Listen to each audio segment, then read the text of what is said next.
লাগি হবে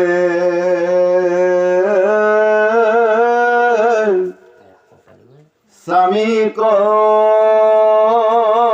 মুকুতি অনাগ পত্নী সকলে কৃষ্ণক কৰৈ তুতি ঘোৰ অপৰাধ কৰি লেক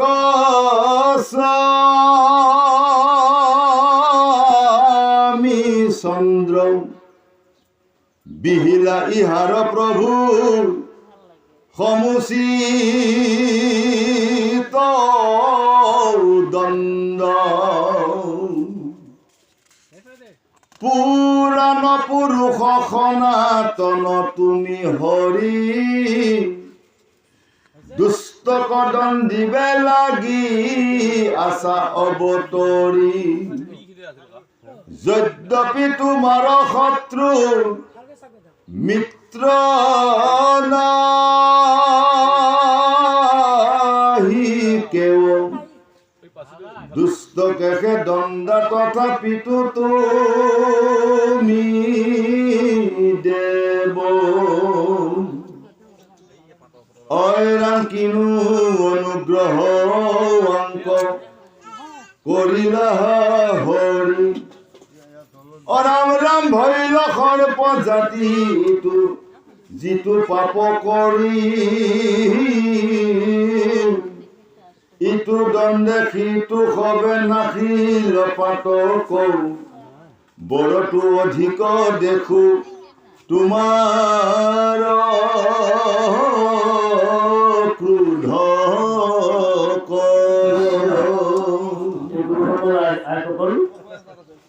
এতিয়া আমাৰ প্ৰভুজনাই কালী দমনৰ আখ্যানটো আজি গোপাল কৃষ্ণৰ মন্দিৰত তেখেতৰ বাক্যভাগ আমি ৰক্ষা কৰিবৰ কাৰণে যত্ন কৰিছোঁ। তে দিনেক গোবিন্দৰ দেৱ বৰুৰৰ লগত আপুনি মেলিলা হবে গায়। এদিন সেই আপোনাৰ যমুনা নদীত পাৰলৈ গোপ আৰু মানে গৰুসকলক লগত লৈ ৰাম বলোৰামে অৰ্থাৎ ৰাম আৰু কৃষ্ণ দুয়ো আপোনাৰ সেই গৰুবিলাক চৰাবলৈ আহিছে। সেই গৰুবিলাক চৰাবলৈ অহাৰ লগে লগে তেতিয়া তেওঁলোক মানে ৰ'দ টান আৰু দুপৰীয়া হ'ল। সেই দুপৰীয়া হোৱাৰ লগে লগে যেতিয়া তৃষ্ণা আহিল তেওঁলোকৰ গৰুবিলাকৰ আৰু মানুহবিলাকৰ তৃষ্ণা আহিল গৰখীয়াবিলাকৰ, তেতিয়া উপায় নাপায় যে ক'লে ইমান সুন্দৰ ফটফটীয়া মানে পানী নীল বৰণীয়া, গতিকে এই পানী খালে আমি পানীৰ তাপটো নাইকিয়া হ'ব, তাপ পৰাই যাব।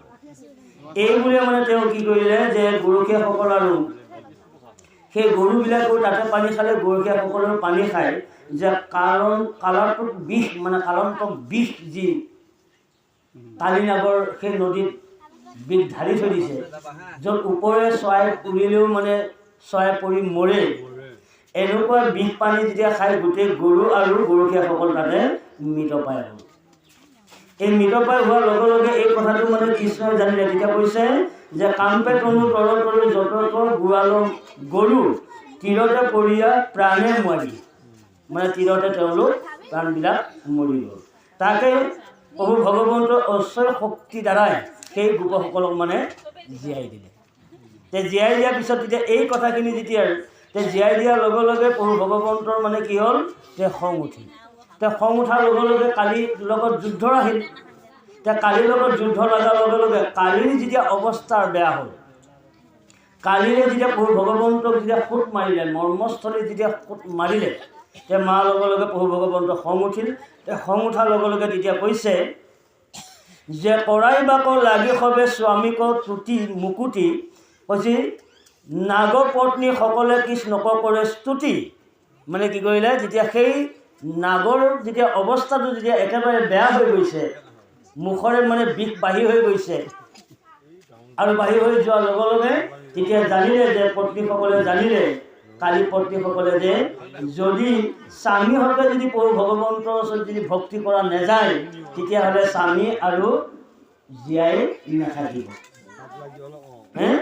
গতিকে এইকাৰণে আপোনাৰ আজি সেই কালি পত্নীসকলে টুকি গৈছে। তেতিয়া কৈছে ঘোৰ অপৰাধ কৰি লেপ মূৰ চন্দ, তাৰমানে হে প্ৰভু, অজানিতে মোৰ স্বামীয়ে আপোনাক ঘোৰ অপৰাধ কৰিলে, আৰু আপোনাকে নহয় আপোনাৰ যিবোৰ গৰখীয়া গৰু চাৰিবলৈ আহিছিল গৰুকে কেন্দ্ৰ কৰি সেই সকলোকো ঘোৰ অপৰাধ কৰিলে। কিয়নো মোৰ স্বামীয়ে যে গোটেই পানীখিনি যে বিষাদযুক্ত কৰি থৈ দিছে, এই কথাটোতো গৰুৱে নাজানে বা গোৱালে নাজানে, কেৱল আমিহে জানো।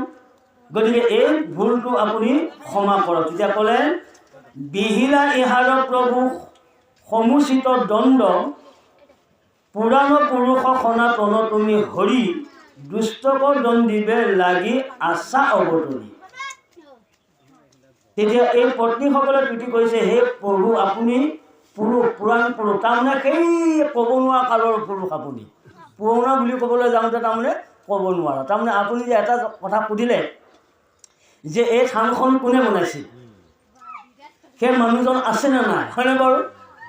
এতিয়া যিজন মানুহে উঠি অহা নৱপ্ৰজন্ম বা পিছৰ চামটোৱে পূজা পাতল কৰি গৰু গাই মানুহজনে সকলোকে ভগৱন্তই ভালে ৰাখক বুলি যে এজনে আগতে পূজা ভাগ বা এই মন্দিৰটো থিতাপি কৰি থৈ গ'ল, নহয় জানো?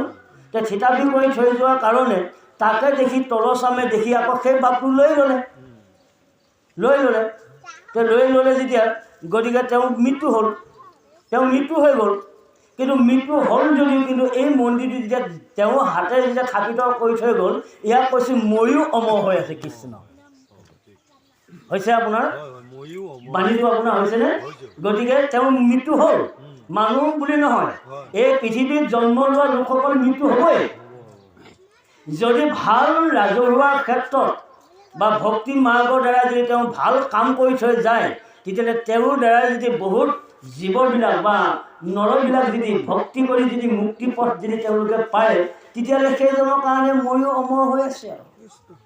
গতিকে শেষলৈ আহিব, এইকাৰণে দুষ্টক দণ্ডিবে লাগি আশা অৱতৰি, আপুনি দুষ্টসকলক দণ্ডিবৰ কাৰণে আপুনি অৱতাৰ হৈ আছে। কিন্তু আপুনি যিটো দৈৱকী পুত্ৰ হিচাপে নৰ হিচাপে যদিও আপুনি জন্ম লৈছে, কিন্তু আপোনাক কিন্তু কোনেও চিনি নাপায়। কিয় নাপায়? আপোনাৰ হাত দুখন আমাৰো হাত দুখন, আপোনাৰ নয়ন দুটা আমাৰো নয়ন, আপোনাৰ চৰণ দুখন আমাৰো চৰণ, আপুনিও কথা ক'ব পাৰে আমিও কওঁ, আপুনিও খায় আমিও খাওঁ, গতিকে আমাৰ লগৰহে, আমি একেলগে পুৰা সংগীহে। গতিকে এই ধাৰণাটোতহে আমি আছোঁ। কিন্তু তেওঁ যে অৱতৰী পুৰুষ, সাধুসকলক ৰক্ষা কৰিবৰ কাৰণে যে তেওঁ দৈৱকী গৰ্ভত জন্ম লৈ দৈত্য দুৰাচাৰসকলক বধ কৰি সন্তক পালন কৰি যে তেওঁ আছে, এই কথাটো কিন্তু আমি নাজানো। গতিকে হে প্ৰভু, গতিকে আমি কালি পত্নী হয় প্ৰভু স্বামীৰ ওচৰত আমি শৰণাপন্ন হৈছোঁ, যাতে মোৰ স্বামীক আপুনি ক্ষমা কৰি দিয়ে। কৃষ্ণ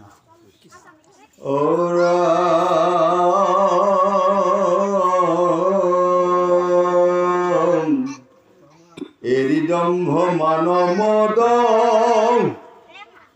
ধৰি কস্ত্ৰ ব্ৰত, ইটো সৰ্পে তপ কিনো কৰিলে পূৰ্বত, কিবা ইটো ভূত দায়া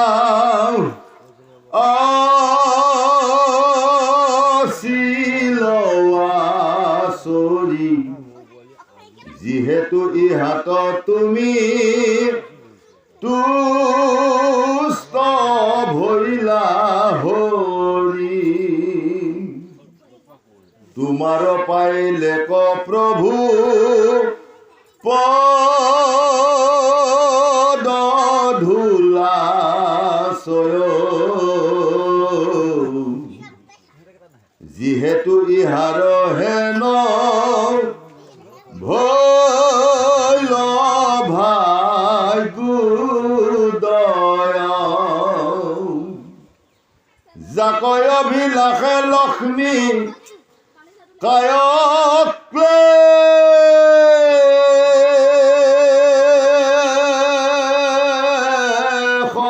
কৰি, আচৰিল চিৰতপ কষ্ট ব্ৰত ধৰি। ইয়াত এটা কথা সুন্দৰভাৱে গুৰুসকল আনিলে যে কিনো অনুগ্ৰহ আংক কৰিলাহা হ'ল, হে প্ৰভু বিষৰ বৰ্বৰত মোৰ স্বামী ক্ৰমান্বয়ে ক্ৰমান্বয়ে দম্ভৰ অহংকাৰবিলাক বাঢ়ি গৈছে। কিহৰ কাৰণে? তেওঁ বিষযুক্ত হ'ল। তেওঁ নিজে ভাবিছিল যে মোৰ নিচিনা বিষযুক্ত আৰু এই পৃথিৱীত কোনো দ্বিতীয়জন নাই, ময়ে আছোঁ। এই বুলি দম্ভ কৰি থকা মোৰ স্বামীক যে আপুনি যে দমন কৰিলে, সংস্কাৰ কৰিছে, তাৰমানে দমন মানে সংস্কাৰ কৰিছে, তাৰ বাবে মই আপোনাক কোটি কোটি প্ৰণাম। তেতিয়া ক'লে ভৈল সৰ্প জাতি ইটো ইটো পাপমতি, আমি সৰ্প জাতি, আমাৰ মুখত বিষ আছে, আমি ভাল বেয়া একো বুজি নাপাওঁ, কেৱল নিজৰ কৰ্তব্যটোহে মানে পালন কৰিবলৈ চাওঁ, নিজৰ গৌৰৱটোহে আমি বিস্তাৰ কৰিবলৈ চাওঁ। কিন্তু মোৰ বিষযুক্তত যে জীৱসমূহ যে মৃত্যু হ'ব, এই কথাটো কিন্তু মই অনুভৱ নকৰোঁ। কিয় নকৰোঁ? তাৰমানে মোৰ বিষৰ গৌৰৱ। এটা কথা এইকাৰণে আমাক ক'লে গুৰুসকলে আইসকল, যে আমি যে জীৱবিলাকক যে মৃত্যু কৰোঁ, মৃত্যুদণ্ড দিওঁ, সেই জীৱবিলাকক আমি স্বজন কৰিছোঁনে বাৰু? যদি আমি যদি জীৱসমূহক যদি সৃষ্টি কৰিব পাৰোঁ, যদি আমাৰ ক্ষমতাই নাই, তেন্তে মা অধিকাৰটো আমাৰ আছেনে বাৰু? মা যদি অধিকাৰ নাই, তেতিয়া মা ব্যৱস্থাটো আমি কিয় কৰি আছোঁ? যদি আমি সৃষ্টি কৰিব পাৰিলোঁ হয় চৰাই চিকুটা এইবিলাক, চৰাই চিকুটি এইবিলাক, তেতিয়াহ'লে আমি বাৰু কিবা এটা কাৰণত বধ কৰাটো স্বাভাৱিক। কিন্তু আমিতো সৃষ্টি কৰিব পৰা নাই, কিন্তু আমি নিজেই সৃষ্টি হোৱা নাই, ঈশ্বৰৰ কৃপা নহ'লে। গতিকে আমি সৰ্প পাপৰ মতি, ইটো দণ্ড দিয়া সবে নাখিল পাতক। গতিকে এওঁক যি দণ্ড দিছে, গতিকে ইয়াৰ পৰিৱৰ্তে কিন্তু একো পাপ নহয়, দুষ্টক দমন কৰাটো কোনো পাপ নহয়। তেতিয়া আহিছে আমাৰ শেষলৈ আহিছে, তেতিয়া কৈছে গুৰুসকল আইসকল যে এহি দম্ভ মানৱ মত ধৰি কষ্ট বধ, ইটো সৰ্পে তপ কিনো কৰিলে পূৰ্বত। কিন্তু এই যে কালি পত্নীসকলে বা কালি কিন্তু পূৰ্ব জন্মত এওঁলোকে কি তপ কৰিছিল, যে এওঁলোক কি ভাগ্যৱতী যে আজি কৃষ্ণক তেওঁলোকে দৰ্শন পালে, কৃষ্ণক সেৱা কৰিব পাৰিছে। নিশ্চয় সৰ্পৰ জাতি হ'লেও কিন্তু তেওঁলোকে পূৰ্বৰ কালত তেওঁলোকে নিশ্চয় তেওঁলোকে ভাল কাম এটা কৰি আহিছে। কিবা এটা কাৰণত তেওঁলোক সৰ্পৰ জাতি হ'ল আৰু, কিন্তু সৰ্পৰ জাতি হ'ল যদিও মানে তেতিয়া মানে তেওঁ পূৰ্বজন্মৰ ফল কৃষ্ণক লগ পাইছিল। সেইকাৰণে ভগৱন্তই কৈছিল যে হে কালি বোলে প্ৰভু তুমি মোক বিষ ঢালি দিলা নহয়, তুমি যে মোক মৰ্মস্থলীত খুব মাৰিছা, তুমি মোক বিষ দিছা নহয়। তেতিয়া কালিয়ে কৈছে প্ৰভু মই আপোনাক বিষ দিয়া নাই, মই আপোনাক বিষ দিয়া নাই, কিন্তু মোৰ লগত যিখিনি আছে সেইখিনিহে আপোনাক দিছোঁ কৃষ্ণ। তাৰমানে মোৰ সৰ্পৰ জাতিৰ ভিতৰত মোৰ যিটো আছে মই সেইটোহে দিছোঁ প্ৰভু, কিন্তু মই বিষ বুলি দিয়া নাই। তেতিয়া ভগৱন্তই সঁচাকৈ তুমি সৰ্প জাতি, তোমাৰ বিষ আছে, সেই বিষখিনি মোক তুমি অৰ্পণ কৰিছা, গতিকে মই গ্ৰহণ কৰিছোঁ। গতিকে আমাৰ এইটো আমাৰ মানৱ জাতিটোৰ ভিতৰত আমাৰ কি আছে? আমাৰ এটা গৰ্ব আছে, আমাৰ এটা অহংকাৰ আছে নে নাই? এই অহংকাৰটো আমি দিব পাৰিছিলোঁ নাই? এতিয়া ভগৱন্তৰ ইমান দিন ভগৱন্তৰ নামকে লৈ ফুৰিছোঁ নহয়, আপোনাৰ বুঢ়া হ'লেও সেই ভাগৱতকে শুনি, বুঢ়া হ'লেও আপোনাৰ ভাগৱতকে গায়, কিন্তু কোনোবাই কিবা এটা কথা কোৱাৰ লগে লগে কাল সৰ্প থাকি কিয় দাং খাই উঠোঁ? আপোনাৰ কথাটো মন কৰক, সেই কালিটো বাৰু স্বাভাৱিক, সেই কালিটো স্বাভাৱিক, কিন্তু আমি মানুহ নহয়, কালৰো আমি মহাকাল হৈ আছোঁ নহয়। আপোনাৰ আমি কালৰ মহাকাল, মানুহক আপোনাৰ যি অকল দৈত্যৰ দানৱেও ভয় কৰে মানুহক, আপোনাৰ কালৰো মানে মহাকাল, আপোনাৰ বিপৰীত কাল হৰিণে চেলেকে বাঘৰ গাল। গতিকে এতিয়া আমাৰ কি দিছোঁ? এতিয়া কালিয়ে ক'লে মোৰ তাত যিখিনি বস্তু আছিল প্ৰভু আপোনাক সেইখিনিহে দিছোঁ, কিন্তু মই অন্য একো দিয়া নাই। কিন্তু যদি আমাৰ তাত যিখিনি আছে সেইখিনিতো আমি আজি মুখেহে কৈ আছোঁ দিছোঁ বুলি, ইতিয়াই প্ৰমাণ হ'ব। ক'ৰ পাৰ্থক্য এইটো গুজৰি পেলাই যদি আহে, ক'ৰ ব্যাখ্যা নাই এইটো গুজৰি যদি আহে, হয়তো পটকে বেয়াই পাম, হয়তো আজিকালি নাহোঁগে আহে, হয়নে? গতিকে এইটো দম্ভ। সেইকাৰণে ক'লে আমি তেতিয়া কৈছে গুৰুসকল যে ইটো সৰ্পে তপক এইটো এতিয়া কৈছে কিবা এইটো ভূতৰ দাই আছিল আচৰি, যিহেতু ইহঁতৰ তুমি তুষ্ট ভৰিলা হৰি। গতিকে ভূতৰ দাই মানে নিশ্চয় তেওঁ পূৰ্বৰ কালত তেওঁ ভাল কাম কৰি অহাৰ কাৰণে এইবাৰ সৰ্পৰ জাতি হ'লেও কিন্তু তেওঁ ভগৱন্তক দৰ্শন পাইছে, ভগৱন্তক তেওঁ দৰ্শন পায়। কিন্তু আমি সৰ্পৰ আৰু মানুহৰ লগতো বহুত পাৰ্থক্য, সৰ্পটো আৰু মানুহৰ লগতো বহুত পাৰ্থক্য, আকাশ পাতাল। কিন্তু আমিতো আৰু আগতে ভগৱন্তৰ ওচৰত শৰণাপন্ন হ'ব লাগিছিল। ভগৱন্তৰ ওচৰত শৰণাপন্ন হয়তো আমি সত্য শুদ্ধ কৰ্মত আমি ব্যস্ত থাকিব লাগিছিল, কিন্তু আমি পাৰা নাই। যদি এটা সৰ্পই যদি পাৰে তেতিয়াহ'লে আমি নোৱাৰা কাম একো নাই। গতিকে এইকাৰণে শেষলৈ আহিলোঁ কিবা তেতিয়া কৈছে যিহেতু ইহঁতৰ তুমি তুষ্ট হৰিলা হৰি। আজি যে এই পূজা ভাগ যে আজি সকলোৱে সমিলমিল হৈ আজি যি ডাঙৰীয়া গোসাঁইৰ ওচৰত আপোনালোকে পূজা ভাগ দিলে, দিয়াত আকৌ আজি কি কৰিলে যে গোবৰ্ধন পৰ্বতৰ আচলতে আজি আখ্যানটো হ'ব লাগে, গোবৰ্ধন পৰ্বতৰ আখ্যান হ'ব লাগে। কথাটো গম পালেনে? মই আগতে এতিয়া কৈছিলোঁ যে গোবৰ্ধন, গতিকে যাওক ভগৱন্তৰ গুণানুচক্য ওলাব ইয়াতে। গতিকে এই কথাখিনি আমিও পূৰ্বৰ জন্মত কিবা আমি ভাল কাম কৰি অহাৰ কাৰণে এইবাৰ নৰ জন্ম পাইছোঁ। কৃষ্ণ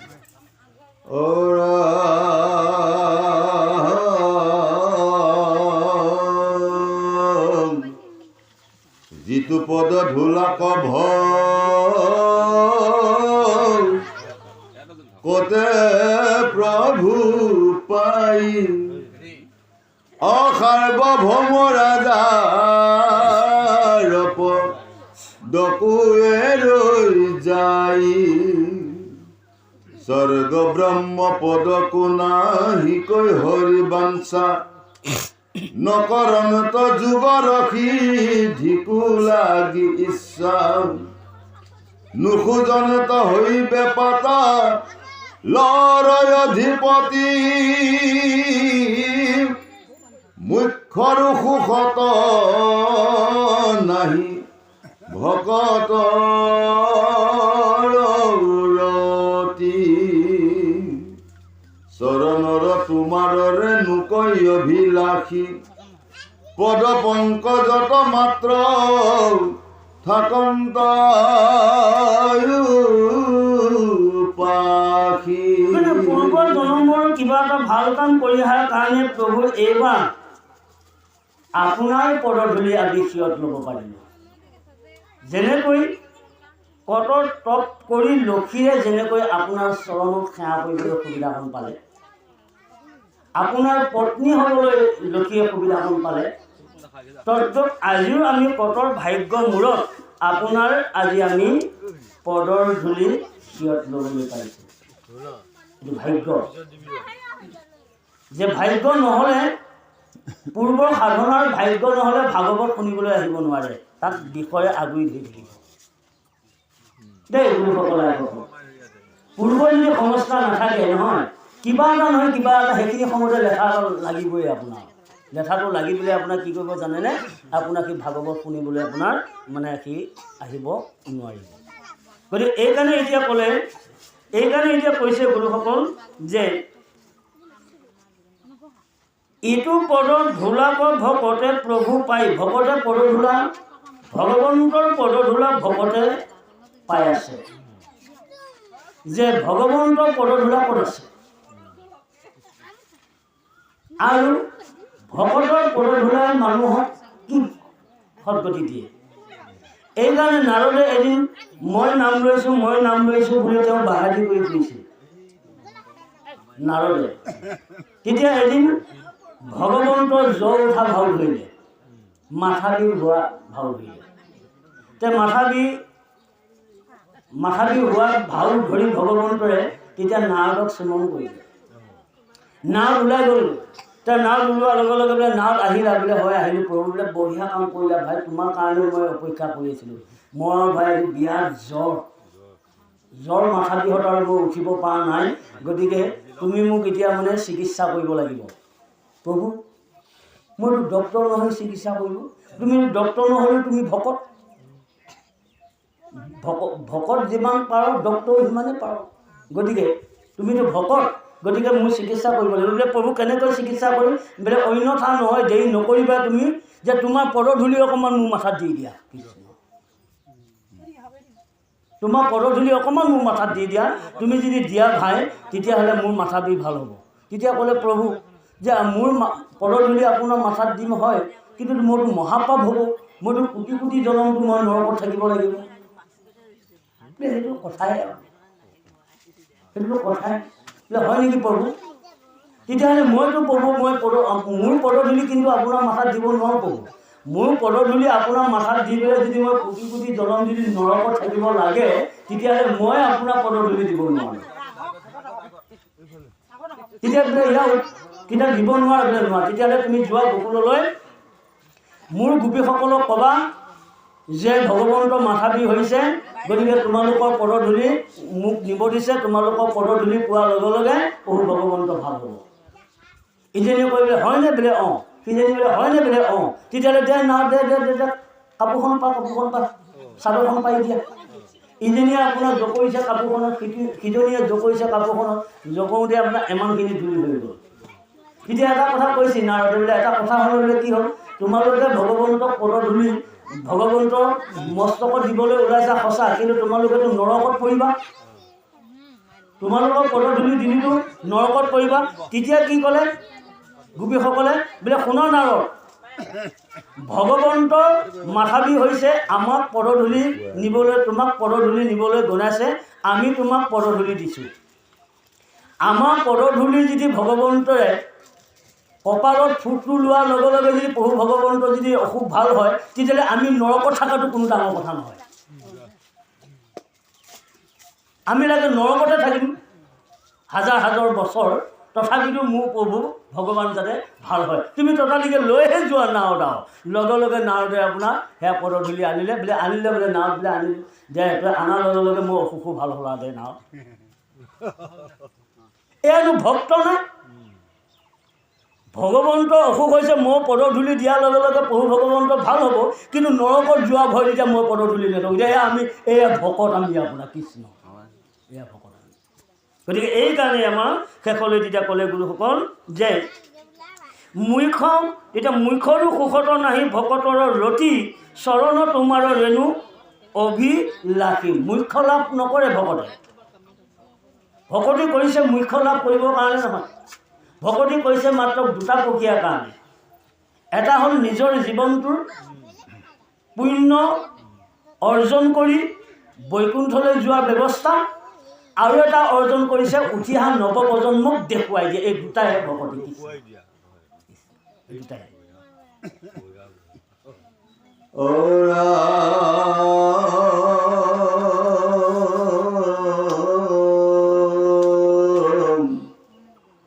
লক্ষ্মী ব্ৰহ্মা মহেশ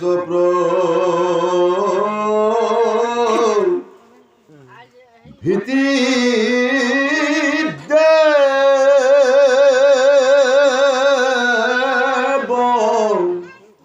গহনে, যিটো পদৰ খুজি অনপান্ত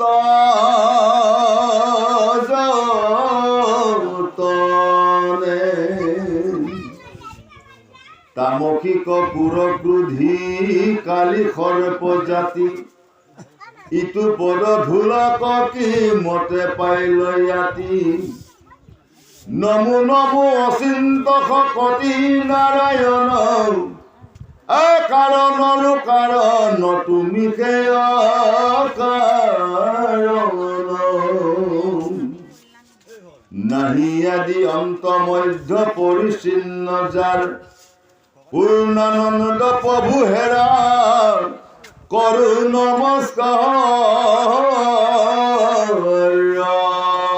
যে দেৱতাৰ ভিতৰত প্ৰধান দেৱতা তিনিজন। এই তিনিজন প্ৰধান দেৱতা ব্ৰহ্মা, বিষ্ণু, মহেশ্বৰ। আৰু প্ৰকৃতিৰ মাজত এগৰাকী নাম উল্লেখ কৰিছে, সেইগৰাকী নাম হ'ল লক্ষী। যে লক্ষী, ব্ৰহ্মা, মহেশ্বৰ প্ৰভূতি দেৱগণে ৩৩ কোটি দেৱতা গণে ইটো পদ ৰঞ্জ খুজি নপান্ত যতনে, এইবিলাকেও মহান মহান দেৱতাৰ সকলেও কিন্তু প্ৰভু ভগৱন্তৰ শ্ৰীচৰণ কিন্তু সেৱা কৰিবলৈ ভাগ্য মিলা নাই। কিন্তু তাত থাকি ভক্তসকলৰ কিন্তু ভাগ্য সদায় মিলি আছে।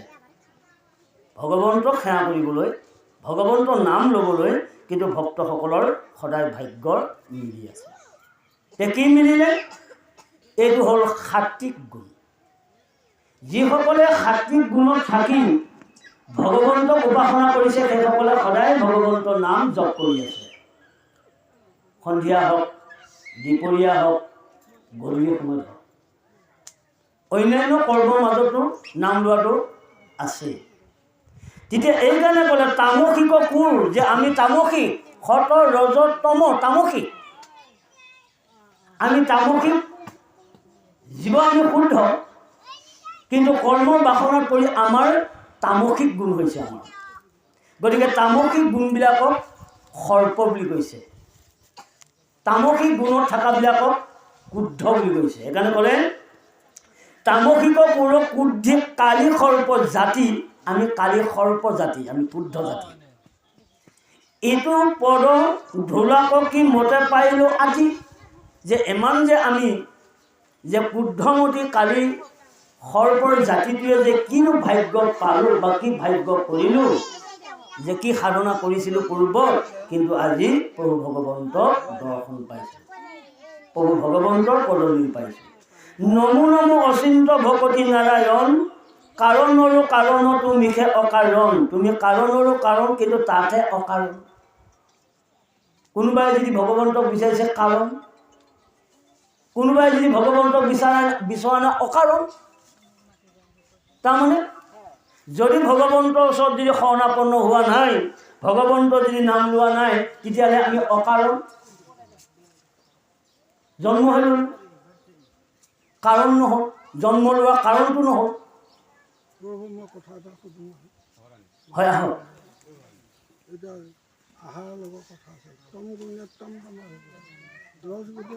এতিয়া প্ৰভু সেইটো লৈ অহা নাই বাৰু, হয় সেইটো পিছত ওলাব দেই বাৰু, হয় সেইটো পিছত আহিব। এতিয়া আমি ক্ৰোধৰ মাজত সোমাইছোঁহে, ক্ৰোধ অৰণ্যখনত সোমাইছোঁহে। ক্ৰোধ অৰণ্যখনৰ পৰা ওলাই আহিব বাকী আছে আপোনাৰ। কথাটো গম পাইছেনে? অৰণ্যত প্ৰৱেশ কৰিছোঁহে আপোনাৰ কৃষ্ণ। ইপিনে কিন্তু হৰিণ কিন্তু চকু আগত পৰিছে, কিন্তু স্বীকাৰ কৰিবই পৰা নাই কিন্তু দেই। গতিকে এইকাৰণে এতিয়া ক'লে নাহি আদি অন্তমধ্যে পৰিছে যাৰ, পূৰ্ণানন্দ প্ৰভু হেৰা কৰো নমস্কাৰ। পূৰ্ণানন্দ প্ৰভুক নমস্কাৰ কৰিছে। কি নমস্কাৰ কৰিলে? আজি কালি পত্নীসকলে পূৰ্ণানন্দ প্ৰভুক নমস্কাৰ কৰিছে।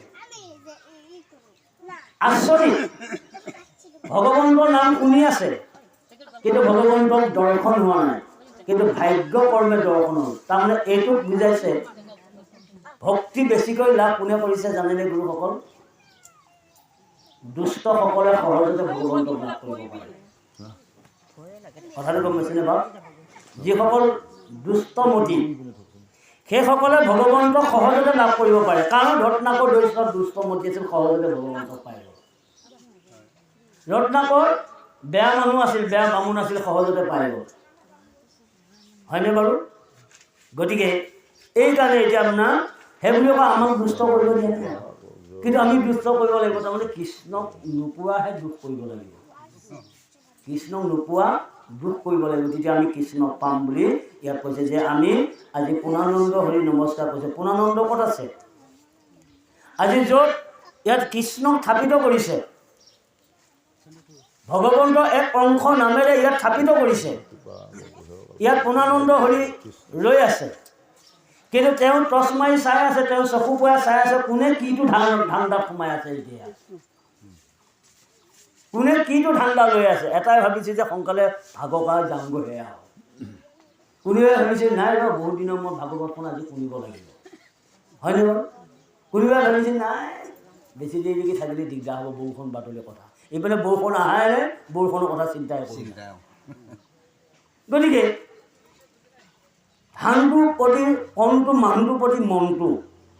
গতিকে এইকাৰণে এই মনটোক যদি আমি ঈশ্বৰৰ লগত যদি আমি বশীভূত কৰাই দিব পাৰোঁ, তেতিয়াহ'লে আমিও কালিৰ দৰে প্ৰভু ভগৱন্তৰ চৰণ আমি লাভ কৰিব পাৰিম।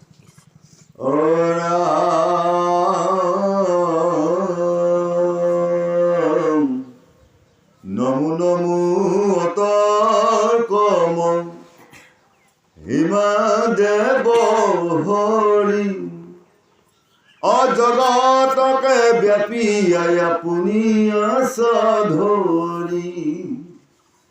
তুমি সৰ্বসাক্ষী ৰাখি আছা প্ৰাণী স্বয়ং।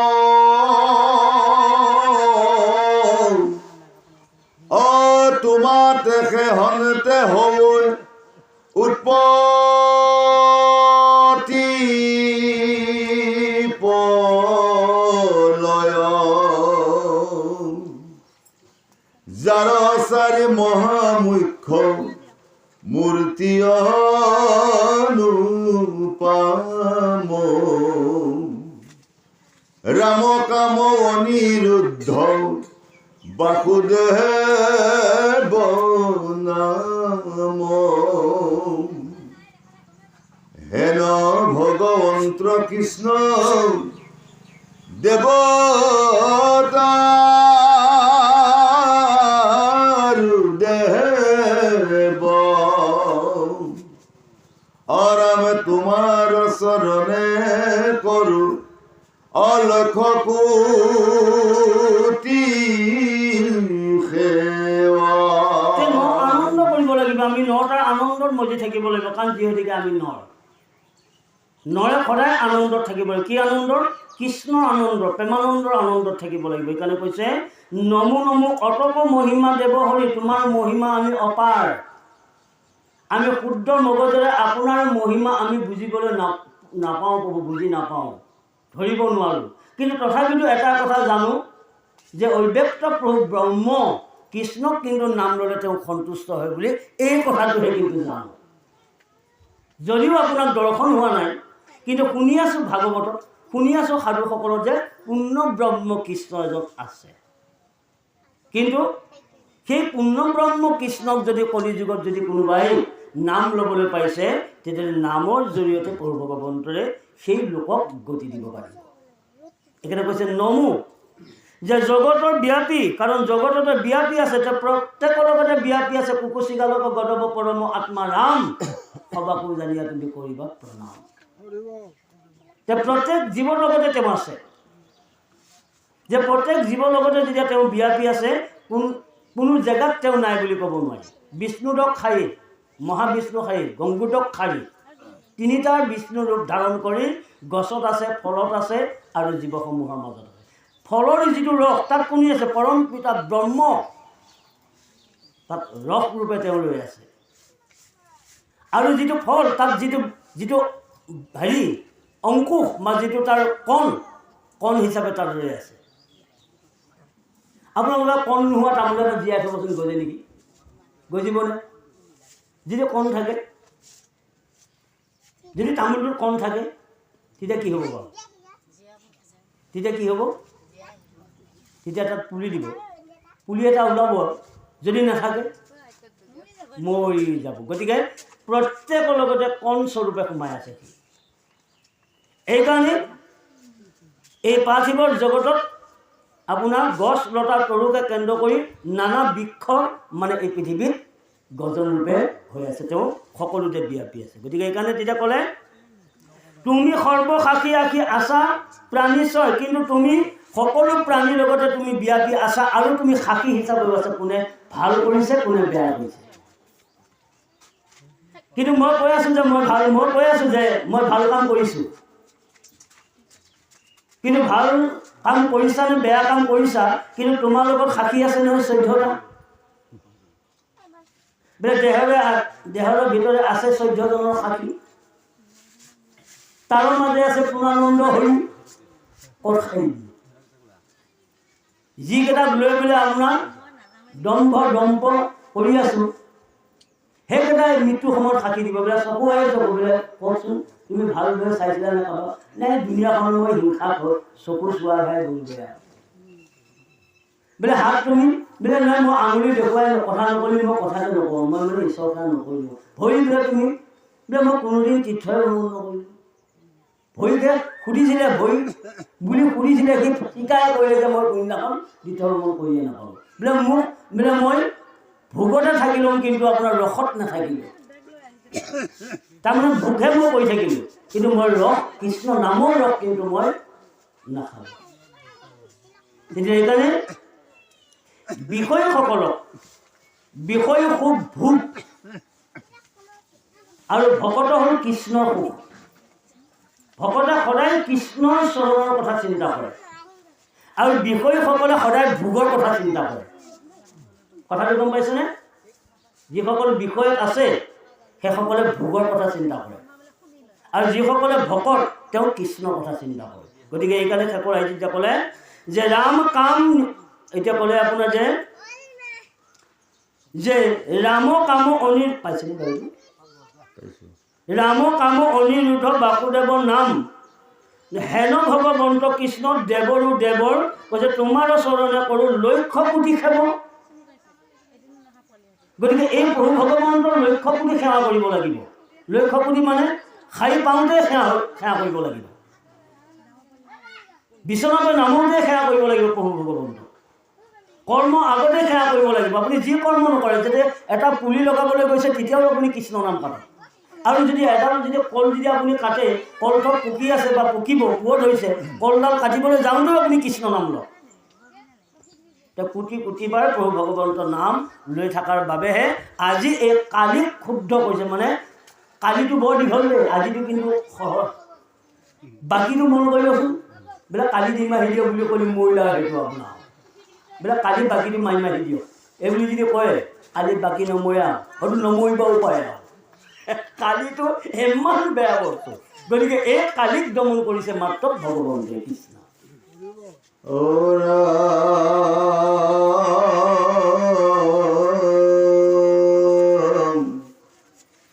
বিস্তৰ কৰিল তুতি নাগনাৰী যাক, অপদ বহুলক দৰে নকহিলো তাক।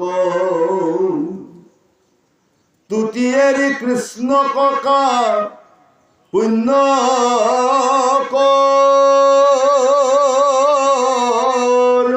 পাছে, খমিউক মাধৱ মৰণতে স্বামী আছে। তোমাক নজানি আখি দংখিলে দুৰ্জন, বাৰে কৰ দুখ মৰ সিও নাৰায়ণ। তোমাৰ আগত ঋতু যেন ক্ষুদ্ৰ মখ, আইহা কমাৰিলে হৰি হুইবে কোন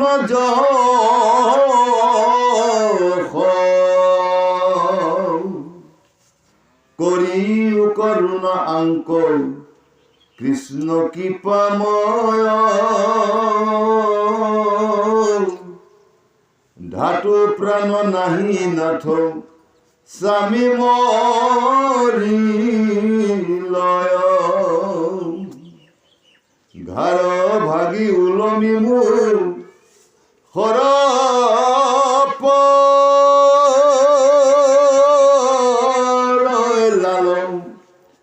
और परिबदने हारमी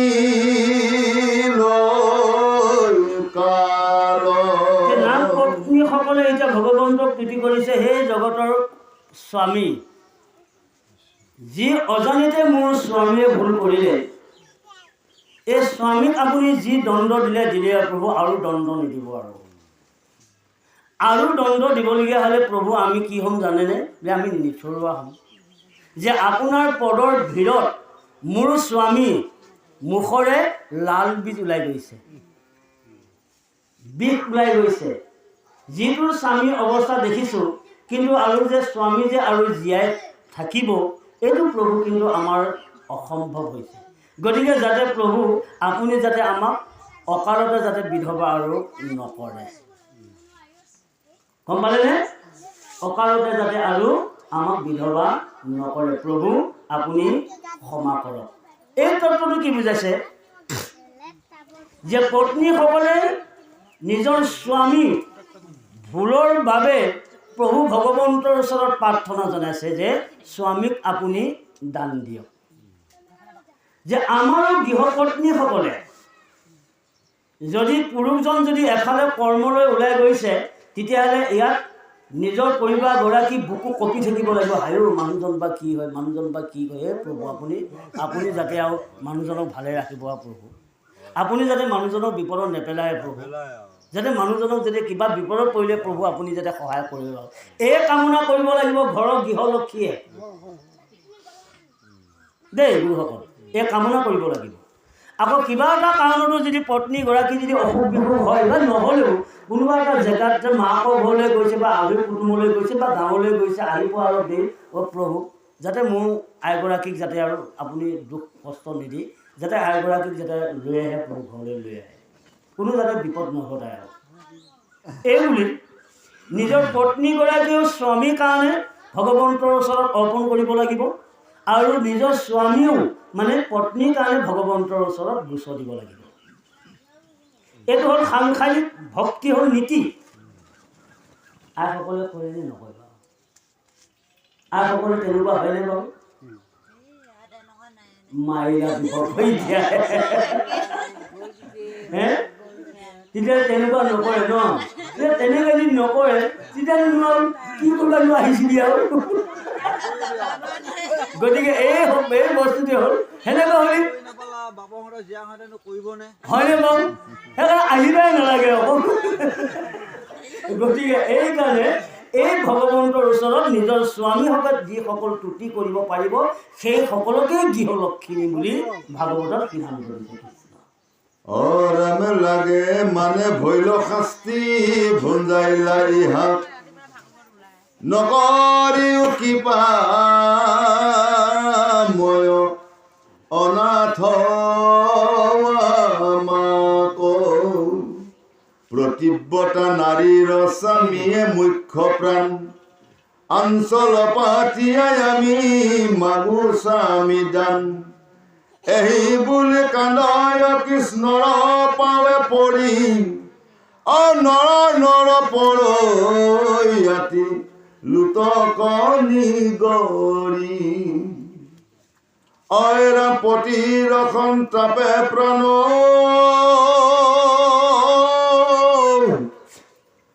ফুটি যেন পৰে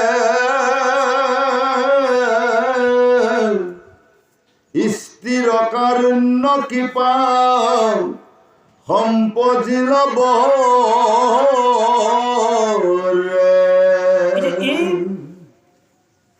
নাগ পত্নী ইগৰাকীৰে বহুত মানে তেওঁলোক চিন্তাত মানে তেওঁলোক ভাগৰি গৈছে, তেওঁলোকৰ প্ৰাণবায়ু হৈ গৈছে, ধাতু নোহোৱা হৈ গ'ল। কাৰণ কিয় নোহোৱা হৈ গ'ল? যাক লৈ মই আজি এগৰাকী এখন গৃহৰ মই বোৱাৰী হ'বলৈ পাইছোঁ বা গৃহ লক্ষ্মী হ'বলৈ পাইছোঁ। গতিকে সেই মানুহজন যদি অকস্মাতে যদি কিবা এটা তেওঁ নিজৰ কৰ্মফলত যদি মোৰ পৰা বিয়োগ হৈ যায়, তেতিয়াহ'লে মই থাকিম কেনেকৈ? আৰু তেতিয়া মোক কি হ'ব? বাটৰ কুকুৰে মোক বাট এৰি নিদিব। কৃষ্ণ। গতিকে সেই প্ৰভু মোৰ স্বামীক জীয়াই দিয়ক। যে যাৰ লাগি তেতিয়া কৈছে ঘাৰ লাগি ওলমি মুখৰ পৰৈ, তেতিয়া কৈছে আপোনাৰ নকৰিও কৃপাৰ নাথৰ আমাক কৈছে প্ৰতিবৰ্তা নাৰীৰ স্বামীখে মুখ্য প্ৰাণ আঞ্চল পাতিয়া আমি মাগো স্বামী দান। যে তুমি পতিত পাবন হৰি পতিত পাবন পতিতক নতাৰিলে প্ৰভু নাম কি কাৰণ আপোনাৰ নাম লৈ আছোঁ। গতিকে মোৰ প্ৰভুক অথচ মোৰ স্বামীক আপুনি জীয়াই দিওঁ, যাতে মোৰ যাতে সৰ্বস্বৰ শৰীৰ অলংকাৰ যাতে প্ৰভু আপুনি যাতে সহায় নিদিয়ে। কথাটো গম পালে? তে স্বামী বিয়োগ হোৱাৰ লগে লগে কিমান অলংকাৰ প্ৰকৃতিগৰাকীৰ পৰা সলকি পৰিব, কিন্তু এইখিনি কথা সেই গৰাকীহে জানিব, কিন্তু পিছতহে অনুভৱ কৰিব। কিন্তু এতিয়া কিন্তু কোনো অনুভৱ কৰা নাই, কিন্তু তেতিয়া পিছত অনুভৱ কৰিব। আৰু তেতিয়া ক'লে নয়নৰ পৰা আতি লোকক নিগৰি, কাৰণ তেওঁলোকে কান্দি কান্দি স্বামী হকে ভগৱন্তৰ ওচৰত প্ৰাণ ভিক্ষা মাগিছে। এইকাৰণে সদায় নিজৰ প্ৰকৃতিগৰাকীয়ে নিজৰ স্বামীক বুজাব লাগে, কাৰণ স্বামী মানে প্ৰকৃতিৰ হাতত মহামন্ত্ৰ আছে। প্ৰকৃতিসকলৰ হাতত মহামন্ত্ৰ আছে, কাৰণ যেনেকৈ সাপ ধৰা যাদুকৰবিলাকৰ লগত মন্ত্ৰ আছে, কি যিমানেই হেড দাঙি নাহক কাল সাপে মন্ত্ৰ এপাক ধুৱাই দিয়াৰ লগে লগে সি ঠিক কৰিব লাগিব, হয়নে? গতিকে এইকাৰণে মানে প্ৰকৃতি নিজৰ নিজৰ স্ত্ৰীসকলৰ গাটো সেই মহামন্ত্ৰ থাকিব লাগিব, যাতে দুষ্টৰ স্বামীকো সি সাধু কৰিব পাৰিব লাগিব। আচল প্ৰকৃতি সেইগৰাকীহে যে দুষ্টৰ অসু পুৰুষজনকো, কিন্তু যি প্ৰকৃতিয়ে সাধু কৰিব পাৰিব প্ৰকৃতাৰ্থতে সেইগৰাকীহে মানে ভকতনী বুলি কোৱা হয়। কথাটো গম পাইছেনে? আৰু যদি তই যদি বায়ে মই হওঁ তেহে বুলি ক'লি আৰু কিন্তু সামাহিক হ'ল, তেতিয়া কিন্তু সামাহিক এই মতা মানুহটোৱে যে একো বাট বিচাৰ নাই, মইনো বাট বিচাৰ কৰি থাকিলে কি হ'ব আৰু, হয়নে বাৰু? এই ৰকমে যদি আশা ভাষা এৰি দিয়ে কথা শেষ। নাই নেৰে নহয়, নাই নেৰে। এই কেইদিননো গাড়ী মাৰি দিব, দিয়ে দিলে দুদিন গাড়ী মাৰি দিব আৰু তাৰপিছত নিদিয়ে। গতিকে এই ভাৱটো আমি সদায় আমি থাকিব। স্ত্ৰীৰ কল্যাণ কৃপা সিজিল বাৰে, যেতিয়া স্ত্ৰীগৰাকীয়ে যেতিয়া প্ৰভু ভগৱন্তৰ ওচৰত স্বামী ভিক্ষা যেতিয়া মাগিলে, তে মাগাৰ লগে লগে তেতিয়া প্ৰভু ভগৱন্তই কৃপা দৃষ্টি কৰেনে, তাৰ পিছৰ পদে আমাক সুন্দৰভাৱে বুজাব কৃষ্ণ।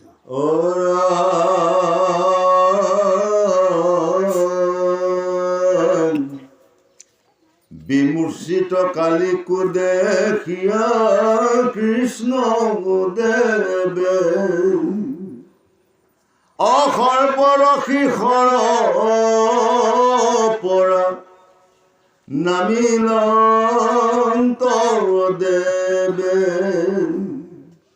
ধাতু নামি আইল জিলে কথম মৌপি অজমৰ পুৰৰ পৰা আইল পুনৰপি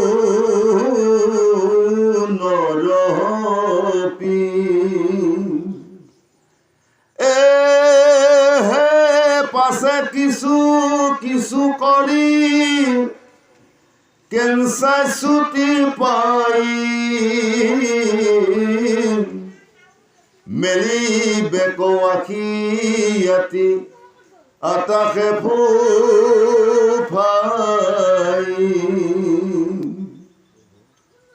ৰাম জানিলে কো কৃষ্ণ মেন্তে জগতৰ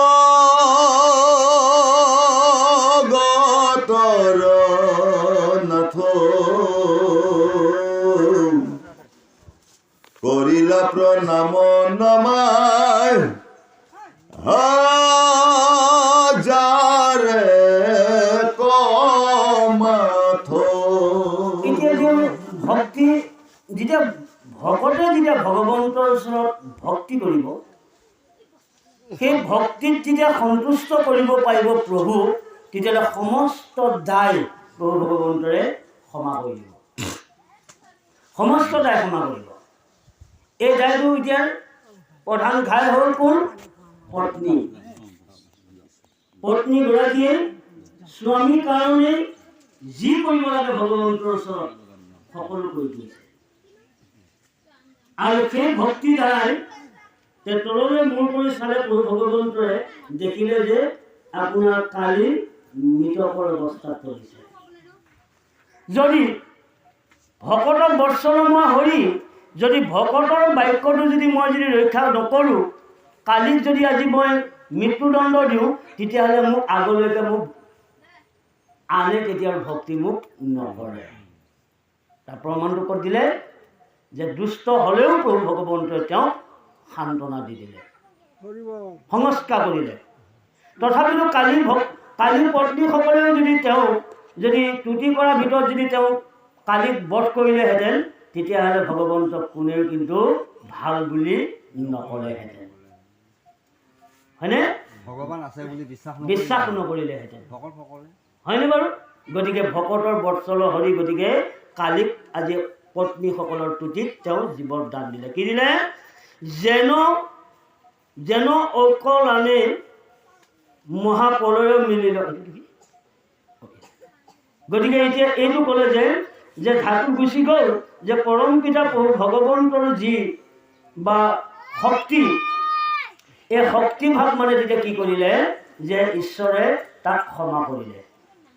আমাৰ এই ভাৱটোৰ আইসকল যাতে সদায় আমাৰ সকলোৱে যাতে থাকে, এই ভাৱটো দেই। উঠোতে বহুতে বুলিয়ে নহয়, নিজৰ ঘৰখনৰ নিজৰ বনীয়েকে ককায়েকৰ কথা চিন্তা কৰিব লাগিব, ককায়েকে নিজৰ বনীয়েকৰ কথা চিন্তা কৰিব লাগিব, গিয়েকে নিজৰ পুৰুষজনৰ কথা চিন্তা মানে প্ৰকৃতিৰ কথা চিন্তা কৰিব লাগিব, প্ৰকৃতিগৰাকীয়ে নিজৰ পুৰুষজনৰ কথা চিন্তা কৰিব লাগিব। তাৰমানে গোটেইখনৰ ঘৰৰ মানুহখিনিয়ে যদি ঘৰৰ পৰা যদি কোনোবা ফালে যদি ওলাই যাওঁতে কামে বনে, যেতিয়া সকলোৱে যদি বনীয়েকেও ক'ব লাগিব, হে প্ৰভু, যাতে মোৰ ককাইদেউ যাতে কোনো হানি বিঘিনি নহয়, যাতে প্ৰভু যাতে আপুনি ভালে ঘূৰাই আনে। ককাইদেউ আকৌ যদি বনীয়েক যদি কলেজলৈ গৈছে, হে প্ৰভু, যাতে কোনো যাতে বিয়াখান নজন্মায়, প্ৰভু যাতে মোৰ ভতিজনীক আপুনি কৃপা কৰে। কিবা যদি দুখ লগাইছে প্ৰভু, তাৰ বাবে মই যাতে দায়ী হ'ম প্ৰভু, তেওঁ যাতে একো নকৰিব। এইবিলাক আমাৰ আদৰ্শৰ, আজি কালিন্দী হ্ৰদৰ কালি দমনৰ কাৰণে এইবিলাক আদৰ্শহে আমাক দি গৈ আছে কৃষ্ণ।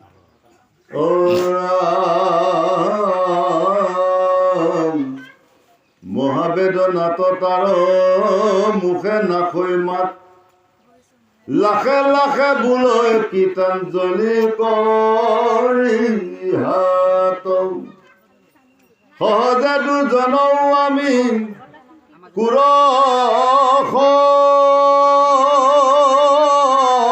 প্ৰজাতি, সৰ্বক্ষণে নুগুচৰে মাৰ ক্ৰোধ আতি, স্বভাৱ দুষ্ট দেৱ কি কহিবই আমি, নানাবিধ জন্তুষে তুমি স্বামী,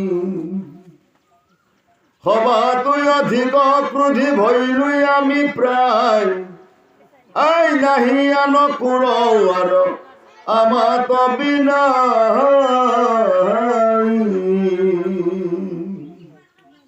অৰাম দেখি প্ৰভু কেন মোৰ অহংকাৰ, গৰ্ব মদে চিন্দিলোতো মাৰ পকাৰ, দৰ্পচুৰ কৰি কিনো কৰিলা ভাল, গুচি লৈ আজিকে মোৰ চক্ষুৰ পাতাল। কেতিয়াবা মানুহে দুষ্ট সংগৰ লগত কৰি বেয়া কাম কৰে, কোনোবা দিনা আকৌ টকা পইচা অভাৱত বেয়া কাম কৰে, চুৰ ডকাইত কৰে। তাৰমানে যদি চুৰ কৰিবলৈ যাওঁতে গৃহস্থই চুৰটো ধৰিব নোৱাৰিলে, কিন্তু দেখিছে চিনি পাইছে এইটো অমুকা, কিন্তু তেওঁৰ ওপৰত দণ্ড বিচাৰ দিলে, সি যদি তেতিয়াও যদি নাই নাই বুলি কয়, সি তামোল খাব নে নাখাব বাৰু? মই তোক দেখিছোঁৱে, কিন্তু মই তোক ধৰিব নোৱাৰিলোঁ ভাই, কিন্তু মই তোক ভাই যে চিনি পাইছোঁ, কিন্তু তই হয় যদি এই বুলি যদি সি যদি আপোনাৰ তাক যদি শাস্তি দিবলৈ পুলিচে যদি ধৰাই, সি যদি তেতিয়াও স্বীকাৰ নকৰে, তাক সি পিটন খাব নে নাখাব বাৰু? খাব নে বাৰু? যদি স্বীকাৰ কৰে নাখায়। এই যে সৰ্বজাতিতে স্বীকাৰ কৰিছে যে প্ৰভু আমি সৰ্বজাতি, গতিকে আমি অজ্ঞান, আমি মূৰ্খ, গতিকে আমি দিশতে আমি মানে কি হৈছে উন্মত হৈ আমি কাকো নামানো। গতিকে আপুনি সৃষ্টি কৰা জীৱসমূহক আমি ধ্বংস কৰিছোঁ। গতিকে প্ৰভু আমাক ভুল ক্ষমা কৰক আৰু দণ্ড দিয়ে কি দিয়ে দিয়ক। এই বুলি যেতিয়া স্বীকাৰ কৰিলে, যে স্বীকাৰ কৰাৰ লগে লগে তেতিয়া ক'লে নানাবিধৰ জন্তুৰতো মিশে সজা স্বামী, তুমি নানা ধৰণৰ জন্তু তুমি সৃষ্টি কৰিছা, অকাৰণে কিন্তু আমি বধ কৰিছোঁ। তুমি সৃষ্টি কৰিছা, আমি অকাৰণে বধ কৰিছোঁ। মোক যদি কোনোবাই যদি বধ কৰিবলৈ আহে তেতিয়া মই আকৌ লাখুটি ল'ম নে নল'ম? আনক মই বধ কৰি ফুৰিছোঁ, যদি মোক যদি কোনোবা এটা বধ কৰিবলৈ আহে তেতিয়া মই তাৰ লগত আকৌ যুদ্ধ কৰিবলৈ মই ৰেডি আছোঁ। কিন্তু পাৰটোৱে মোৰ লগত যুদ্ধ কৰিব নোৱাৰে কাৰণে তাক মাৰি খাইছোঁ। হাঁহটোৱে মোক যুদ্ধ কৰিব নোৱাৰে কাৰণে তাক হাঁহটো মাৰি মই খাইছোঁ। কিন্তু মোক কোনদিনাখন খাব এতিয়া কোন? এতিয়া ফি জন্মত মই হাঁহ, মই এবাৰহে হাঁহটো খাইছোঁ, মই 10 বাৰ হাঁহৰ জন্ম লৈ সি 10 বাৰ মোক খাব। তেতিয়া সিটো জন্ম, কাৰণ পূৰ্ব কৰ্মফল ভোগ কৰিব লাগিব নহয়। মই এবাৰহে খাইছোঁ এটা হাঁহ, মই 10 বাৰ জন্ম লৈ হাঁহক মোক 10 বাৰ খাব। গতিকে প্ৰভু আপুনি সৃষ্টি কৰা জীৱসকলত আমি অন্যায় কৰিলোঁ। সবাতো অধিক ক্ৰোধি ভৰিলোঁ আমি পাই, সকলো ক্ৰোধ আমি নাহি আনৰ কোৰ আৰু আমাৰ বিনাই। আমাৰ নিচিনা ক্ৰোধ জাতি, সৰ্পজাতি আৰু পৃথিৱীত দ্বিতীয়জন নাই।